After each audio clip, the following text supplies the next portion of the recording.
వెండితెర. ఇక్కడ రంగుల కలలు నిజమవుతాయి. ఒక సామాన్యుడు రాత్రికి రాత్రే స్టార్ అవుతాడు. కొన్ని పాత్రలు మనల్ని నవ్వేస్తాయి, కొన్ని పాత్రలు ఏడిపిస్తాయి. కానీ ఆ పాత్రలకు ప్రాణం పోసే నటులు మన కళ్ళ ముందే మెరుస్తూ, మనం ఇంకా వారిని చూస్తూ మెరిసిపోతూ మురిసిపోతూ ఉండగానే ఒక్కసారిగా మాయమైపోతే. రోడ్డు ప్రమాదాలు కొన్ని ప్రాణాలను బలి తీసుకుంటే, ఒత్తిడి మరికొన్ని జీవితాలను చిదిమేస్తుంది. ఈరోజు ఈ వీడియోలో టాలీవుడ్ను కన్నీరు పెట్టించిన ఆ హఠాన్ మరణాల వెనుక ఉన్న చేదు నిజాలని, ఆ తారల చివరి క్షణాలను మరొక్కసారి గుర్తు చేసుకుందాం. తాజాగా టాలీవుడ్ను కుదిపేసిన ఘటన భరత్ కాంత్. మే 10, 2026న హైదరాబాద్ ఔటర్ రింగ్ రోడ్పై జరిగిన రోడ్డు ప్రమాదంలో కేవలం 31 ఏళ్ల వయసులోనే ఈ యువ నటుడు మనల్ని వదిలి వెళ్లిపోయాడు. టెనెంట్ లాంటి సినిమాల్లో నటించి సోషల్ మీడియాలో ఎంతో మందిని అలరించిన భరత్ మరణం ఇండస్ట్రీకి తీరని లోటని చెప్పొచ్చు. ప్రముఖ నిర్మాత, సూపర్ గుడ్ ఫిల్మ్స్ అధినేత ఆర్బీ చౌదరి గారు కేవలం కొన్ని రోజుల క్రితమే మే 5, 2026న ఘోర రోడ్డు ప్రమాదంలో మరణించారు. రాజస్థాన్లోని ఉదయ్పూర్ సమీపంలో ఓ కుటుంబ శుభకార్యానికి హాజరై తిరిగి వస్తుండగా ఈ ప్రమాదం జరిగింది. రోడ్డుపై అకస్మాత్తుగా ఆవులు అడ్డు రావడంతో వాటిని తప్పించబోయి కారు డివైడర్ను బలంగా ఢీకొంది. ఇహ 2024లో త్రినయని ఫేమ్ పవిత్ర జయరాం రోడ్డు ప్రమాదంలో మరణించడం, ఆ బాధ నుండి తేరుకోకముందే ఆమె సహనటుడు చంద్రకాంత్ కూడా ఆత్మహత్య చేసుకోవటం బుల్లితెర ప్రేక్షకులను కలిచివేసింది. ఇక సీనియర్ లెజెండ్ నటులు, పద్మశ్రీ అవార్డు గ్రహీత శ్రీ కోట శ్రీనివాసరావు గారు 2025 జూలై 13న తన 83వ ఏట కన్నుమూశారు. సుమారు 750 సినిమాలకు పైన నటించిన ఆయన విలన్గా, క్యారెక్టర్ ఆర్టిస్ట్గా, కమెడియన్గా తనదైన ముద్ర వేశారు.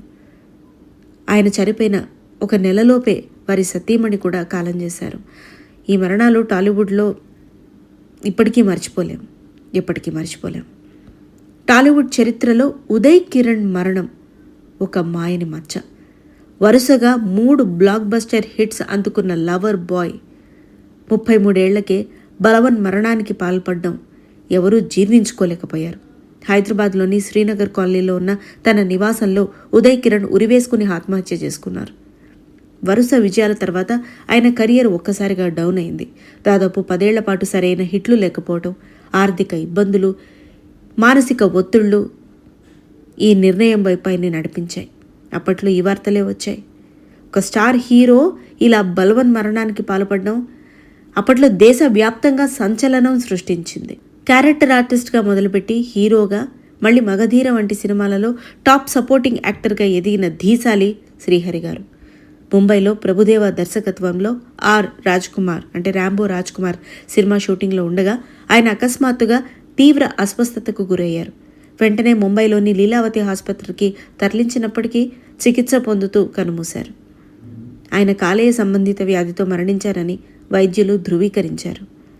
అప్పటి వరకు ఎంతో ఆరోగ్యంగా కనిపించిన ఆయన 49 ఏళ్లకి అలా వెళ్ళిపోవటం ఇప్పటికీ ఒక మిస్టరీగానే మారిపోయింది.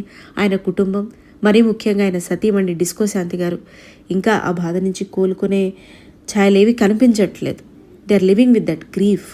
ఒకే రోజు 9 సినిమాలు ప్రారంభించి రికార్డు సృష్టించిన హీరో నందమూరి వారసుడు తారకరత్న. చిత్తూరు జిల్లా కుప్పంలో జరిగిన ఒక రాజకీయ పాదయాత్రలో ఆయన పాల్గొన్నారు. హఠాత్తుగా కుప్పకూలిపోయారు అక్కడికక్కడే. గుండెపోటు రావడంతో ఆయన వెంటనే బెంగళూరులోని నారాయణ హృదయాలయ ఆసుపత్రికి తరలించారు. దాదాపు 23 రోజుల పాటు మృత్యుతో పోరాడారు ఆయన. చివరికి మహాశివరాత్రి రోజున 39 ఏళ్ల వయసులో తుది శ్వాస విడిచారు. చిన్న వయసులోనే గుండెపోటు రావడం అందరినీ కలిసివేసింది. వారి కుటుంబం కూడా ఇంకా కోలుకునే దిశగానే ఉంది. ఉల్లాసంగా, ఉత్సాహంగా cinema hero, over night star అయ్యారు ఆయన. యువ హీరో యశోసాగర్ క్రిస్మస్ రోజున బెంగళూరు నుంచి హైదరాబాద్కు వస్తుండగా కర్ణాటకలోని తుముకూరు సమీపంలో ఘోర రోడ్డు ప్రమాదం జరిగింది. ఆయన ప్రయాణిస్తున్న కారు అదుపు తప్పి డివైడర్ను ఢీకొంది. ఈ ప్రమాదంలో 25 ఏళ్ల యశోసాగర్ తన స్నేహితుడితో సహా అక్కడికక్కడే మరణించారు.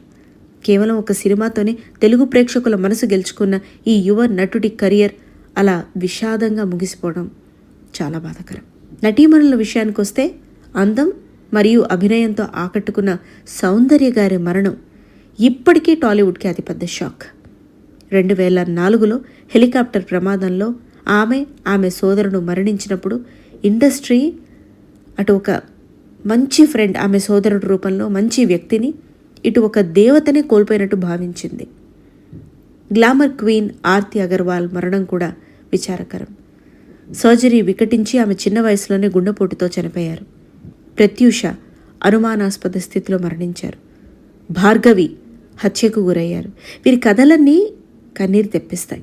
అష్టాచమ్మా సినిమాతో పాపులర్ అవుతున్న తెలుగు హీరోయిన్ భార్గవి తన నివాసంలోనే హత్యకు గురయ్యారు. ఆమెను చంపి ప్రవీణ్ అనే వ్యక్తి ఆత్మహత్య చేసుకున్నాడు. కెరియర్ మొదలైన కొద్ది రోజులకి ఇలా జరగడం అందరినీ షాక్కి గురిచేసింది. తెలుగులో బొబ్బిలి రాజా సినిమాతో సెన్సేషన్ క్రియేట్ చేసి హిందీలో కూడా స్టార్ హీరోయిన్ అయిన దివ్యభారతి గారి మరణం ఇప్పటికీ ఒక మిస్టరీ. ముంబైలోని తన నివాసంలో అపార్ట్మెంట్లో బాల్కనీ నుంచి కిందపడి ఆమె మరణించారు. మనల్ని కడుపుబ్బ నవ్వించిన కమెడియన్స్ హఠాత్తుగా వెళ్ళిపోయి మన కళ్ళల్లో నీళ్లు ఇప్పటికీ వాళ్ళని చూసినప్పుడు కనిపిస్తుంది మనకి. అద్భుతమైన మిమిక్రీ కళాకారులు వేణుమాధవ్ గారు అనారోగ్యంతో 39 ఏళ్లకే చనిపోయారు. అటు మెలోడీ కింగ్ చక్రి గారు సంగీత ప్రపంచాన్ని ఊపేస్తూనే గుండెపోటుతో తనువు చాలించారు.